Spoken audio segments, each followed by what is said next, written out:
नमस्कार। जब हमने अपने चैनल की शुरुआत की थी तो हमने टॉपिक लिया था चाइनीज सैटेलाइट रिटर्न। तो उद्देश्य ये था ये बताने के लिए कि इस समय कहाँ है और क्या काम कर रही है। तो कॉन्स्टिलेशन मतलब कई सैटेलाइट मिलकर के एक ग्रुप ऑफ सैटेलाइट बनाते हैं और उस किसी एरिया की रेकी जासूसी एस्पियोनाज सर्विलेंस मॉनिटरिंग कुछ भी करते हैं। तो ये चीज आजकल साउथ चाइना सी में फोकस है। और वहां पर क्या है, एक आइलैंड है जिसे कहते हैं ताइवान। ताइवान का पुराना नाम है फार्मोसा। चाइना और ताइवान की क्या लड़ाई है? सिंपल। चाइना कहता है फार्मोसा हमारा अंग है। क्यों? क्योंकि ये शुरू से ट्रेडिशनली हमारा पार्ट रहा है। हिस्ट्री ये है कि चाइना का जो राज परिवार था वो भाग करके ताइवान गया था। ताइवान में वहां पर उन्होंने शरण ली और मेनलैंड से अपने आप को सिक्योर कर लिया। अब कम्युनिस्ट क्या चाहते हैं कि राज परिवार को, जैसे उन्होंने रशिया में खत्म किया था जार के परिवार को, पूरी तरह से खत्म कर दें। तो इनके वापस लौटने का जो एक वो कह लीजिए तलवार लटकती रहती है, एक शक की सुई रहती है, वो खत्म हो जाए, निष्कंटक होकर के ये वहां पर राज कर सके। So that is the basic thing. वो चाहते हैं ताइवान पर, फार्मोसा पर पूरा अधिकार कर ले और राज परिवार अपने आप को यहाँ पर सुरक्षित किए हुए था। अब जो साउथ चाइना सी है जिसे हम आजकल इंडो पैसिफिक कहते हैं, जो उसका असली नाम है, तो इसमें ये जो छोटा सा आइलैंड है वो ताइवान है। नीचे की तरफ ताइवान के फिलीपींस है और ऊपर जो है जापान है। तो ये इस तरीके से बैठा हुआ है कि अगर आप ताइवान के ऊपर कोई एक्सरसाइज करेंगे तो जापान और फिलीपींस ऑटोमेटिकली गुस्सा हो जाएंगे। क्यों? जो भी लैंड मास है और जो आपका है उसके चारों ओर जो 200 नॉटिकल माइल की वो रहती है एक कवरेज, वो कवरेज आपकी 200 नॉटिकल माइल की इंटरसेप्ट करती है फिलीपींस के साथ और इंटरसेप्ट करती है जापान के साथ। तो अगर आप ताइवान के अराउंड कोई भी एक्सरसाइज करते हैं तो वो जापान की सॉवरेनिटी और फिलीपींस की सॉवरेनिटी पर हमला है। अब इस पे आ जाते हैं कि चाइना कर क्या रहा है। इनका ये जो मिशन जस्टिस 2025 है, इसमें इन्होंने इस पूरे आइलैंड को चारों तरफ से घेर रखा है। पहले तो इन्होंने यहाँ पे सैटेलाइट फोकस किए, उस उसके बाद यहाँ पर इसके चारों ओर इन्होंने एक डोम तैयार किया। उस डोम में इन्होंने एवैक सिस्टम्स लिए, ड्रोन्स लिए, सब कुछ लिए, और ताकि जो लैंड है उसका कनेक्शन चाइना के अलावा किसी और सैटेलाइट से ना हो पाए। किसको कौन और ऑप्शन है? सिंपल, केवल एलॉन मस्क अकेले ऑप्शन है। तो इसके होने के बाद जब इन्होंने सर्कल कर लिया तो भी मन नहीं भरा। तो अब क्या है, ये जो जस्टिस मिशन जस्टिस 2025 है, इसको लिटरली चारों ओर, north south east west, literally इस पैरामीटर पे ये यहाँ पर एक्सरसाइज कर रहे हैं। और प्रैक्टिस क्या कर रहे हैं? प्रैक्टिस सिंपल है, किस तरीके से चाइना ताइवान के ऊपर अपनी बढ़त बढ़ा सके। चाइनीज हथियार बहुत रिलायबल नहीं है, लेकिन अगर हम कंपेयर करें कि ताइवान ताइवान के कंपैरिजन में, जब तक ताइवान लास्ट करेगा ये ले लेंगे। अब रीसेंट इर्किंग क्या हुई है? रीसेंट इर्किंग सिर्फ इतनी हुई है कि यूएसए ने कुछ हथियार ताइवान को दे दिए हैं। अब चाइना वहां पर आकर के अपना दमखम दिखा रहा है कि 4 हथियार अगर तुम यूएस से ले आओगे तो हम, ऐसा नहीं कि हमसे ज्यादा ताकतवर हो जाओगे। अभी हाल फिलहाल फिर जापान की जो मुख्यमंत्री है उन्होंने भी कह दिया था कि वी माइट सपोर्ट ताइवान। क्यों? वही 200 नॉटिकल माइल अगर आप ताइवान पे हमला करते हैं तो जापान की वाटर, जो इंटरनेशनल वाटर्स होते हैं, उससे हट करके जापान के पानी में आप एंटर करेंगे तभी आप ताइवान पे हमला करेंगे। अगर आप नॉर्थ से आ रहे हैं, थोड़ा सा नॉर्थ ईस्ट से आ रहे हैं, तो इस चीज को जापान ने भी ऑब्जेक्ट किया। चाइना हमेशा फिलीपींस को बुली करता रहता है, तो वहां पर फिलीपींस भी इनसे दो दो हाथ करना चाह रहा है। और चाइना ताइवान और फिलीपींस के बीच से निकल करके उसमें पैसिफिक आइलैंड में, सॉरी पैसिफिक ओशन में आता है। तो ये जो पैसिफिक ओशन की एंट्री है, वो भी फिलीपींस गुस्सा है, वो चाह रहा है बंद कर ले इस एरिया में, वो भी अपने नेवल एक्सरसाइजेस करता रहता है। तो एक यहाँ पर पावर स्ट्रगल चल रही है। इस बीच में ऐसा हो सकता है हम कुछ ना करें, तो हमने क्या किया, अ, दालांग नाम का वियतनाम का एक सी पोर्ट है, इसको हमने डेवलप करना शुरू कर दिया वियतनाम में। तो अब ये मल्टीलैटरल इंटरेस्ट की लड़ाई हो गई है। रशिया भी चाइना की सहायता ले रहा है, लेकिन वही चीज़ है, जितनी दोस्ती होती है वो मुद्दों पे आधारित होती है। तो व्लादिवोस्टॉक जो रशिया का एक मेन पोर्ट है, उसके ऊपर चाइना ने अपना दावा थोप दिया, वो भी गुस्सा है। नॉर्थ कोरिया गुस्सा है और साथ भी देता रहता है, ठीक है? क्यों? कम्युनिज्म थोड़ा-सा है।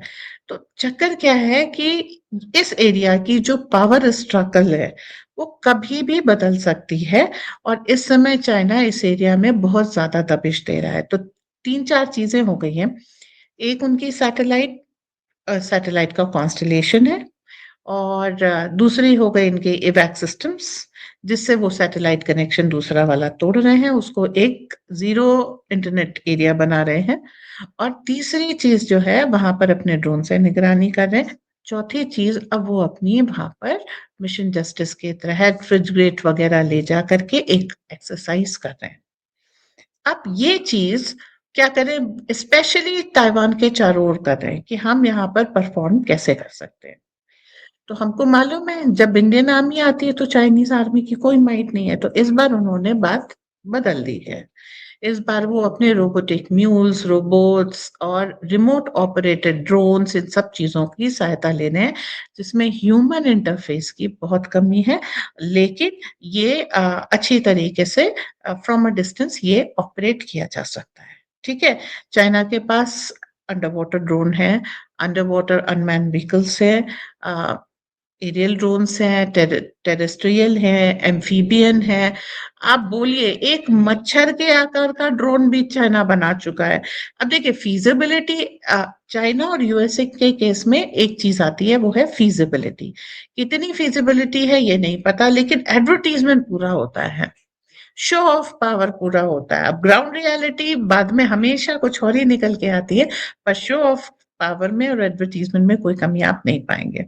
मिग 21 जो है उनके लोकहित मार्टिन के F-16 को उड़ा देता है, लेकिन जब एडवर्टीजमेंट होता तो लगता है the best war head can be only launched by F-16। Okay, so the thing is कि यही इंप्रेशन चाइना इस समय ताइवान के चारों ओर दे रहा है और by the show off power वो ये चाह रहा है कि ताइवान उसके आगे झुक जाए।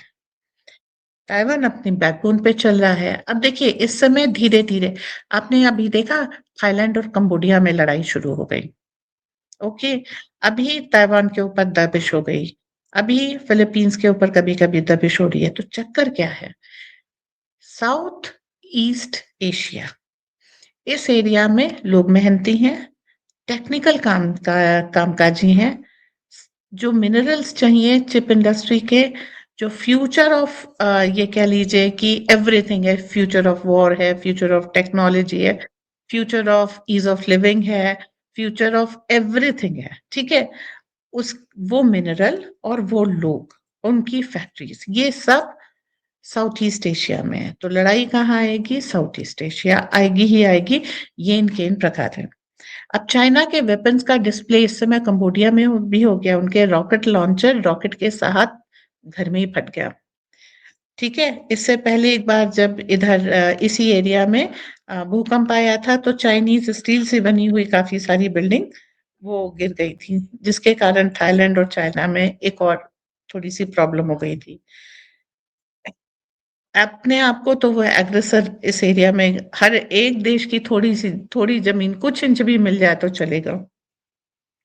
भारत के साथ आजकल फिर से इन्होंने शुरू कर दिया, अरुणाचल प्रदेश पे मैक्सिमम फोर्स दिया हुआ है। तो चाइना ने अभी और एक काम किया है कि मंगोलिया को भी आर्म करना शुरू कर दिया है।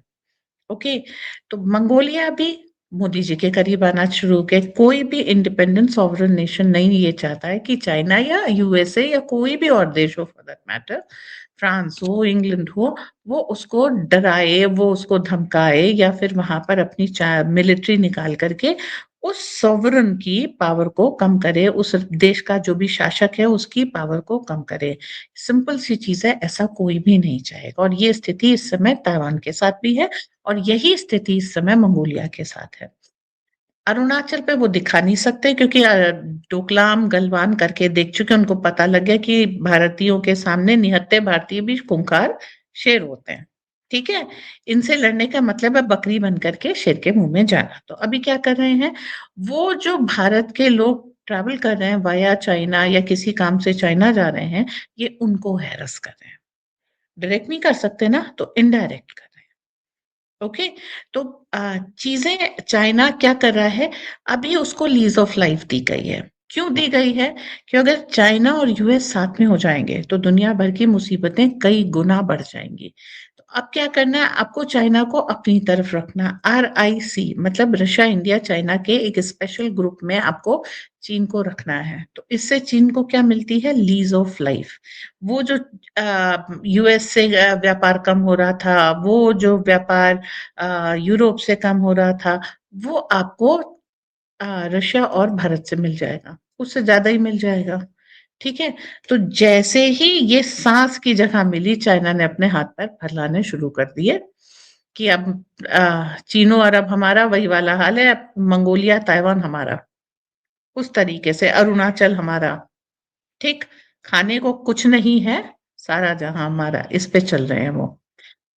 ये अ, जो विश्व की सारी शक्तियाँ इस तरफ नज़र लगाए हैं, वो ये कि ये चाइना जो कह रहा है 2 या 3 दिन की अच्छा, उन्होंने जो एक्सरसाइज़ है उसको शुरू करने का तो डे बताया है, लेकिन कब खत्म होगी ये नहीं बताया। इसका मतलब है वो मिशन जस्टिस 2025 के बहाने ताइवान के चारों तरफ से इन्होंने एनसर्कल कर लिया है। लेकिन अ, अब ये कितने देर तक इसको एनसर्कल रखेंगे, कब वापस जाएँगे, एक्सरसाइज़ कब खत्म होगी या चलती ही रहेगी, ये अपनी फ़ैमिलियरिटी उस एरिया में बढ़ाते रहेंगे और कब तक वहाँ बसे रहेंगे इसका कुछ पता नहीं। तो रीड करने वाली बात ये है कि चाइनीज़ शिप के साथ एक मजबूरी होती है, क्या? कि वो थोड़े दिन ड्यूटी पे रहते हैं, बाकी दिन डॉक्ड रहते हैं। तो इस बार चाइनीज़ मिलिट्री की माइट टेस्ट होगी, क्योंकि आपने एग्ज़िट डेट नहीं बताई है कि कितनी देर अभी अगर वो 3 दिन बताते, 3 दिन बाद चले जाते। तो आपको लगता कि ठीक है भई एक्सरसाइज़ खत्म हो गई है, चले गए हैं। अब उन्होंने कोई एक्सरसाइज़ खत्म होने की डेट दी नहीं है, तो जब वो वापस जाएँगे अगर मिड एक्सरसाइज़ में वो जा रहे हैं, इसका ये मतलब है कि चाइनीज़ शिप केवल इतने दिन तक so many days it can operate in the sea, that is the first thing we can know. इनकी जितने भी रोबोटिक म्यूल्स हैं और तरह-तरह के रोबोट्स हैं, इनकी माइट भी पता लग जाएगी। एक्सरसाइज़ में काफ़ी कुछ रियल लाइफ़ कंडीशन जैसी होती हैं, पता चलने लग जाता है। सो दुनिया के लिए सीखने के लिए बहुत कुछ है, लेकिन सवाल ये है how long Taiwan can stand and survive और जो लोग जैसे यूएस नैन्सी पेलोसी जाकर के ताइवान में बात करती हैं, सब कुछ करती हैं। तो अब ये रियल टाइम टेस्टिंग है कि जो लोग कह रहे थे ताइवान के साथ हैं, वो कितना साथ हैं। अभी जापान की मंत्री ने भी पिछले दिनों ही कहा था कि ताइवान का जो है अगर ये एग्रेस करते हैं, तो हम साथ देंगे।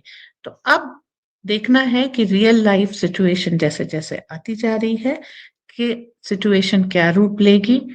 ये ल किसी लड़ाई में बदलेगा या डरा के, धमका के चाइना अपने बैरक्स में, अपनी डॉकयार्ड पे वापस चला जाएगा। बट इस थाईलैंड और कंबोडिया में देख लीजिए या साउथ चाइना सी यानी इंडो पैसिफिक में देख लीजिए। टेंशन स्पार्क कर रहा है। Let's see what 2026 bring for all of us. We'll keep you updated. Thank you. Like, share, subscribe ज़रूर कीजिएगा और ज़्यादा से ज़्यादा लोगों से भी करवाइएगा। जय हिंद, वंदे मातरम।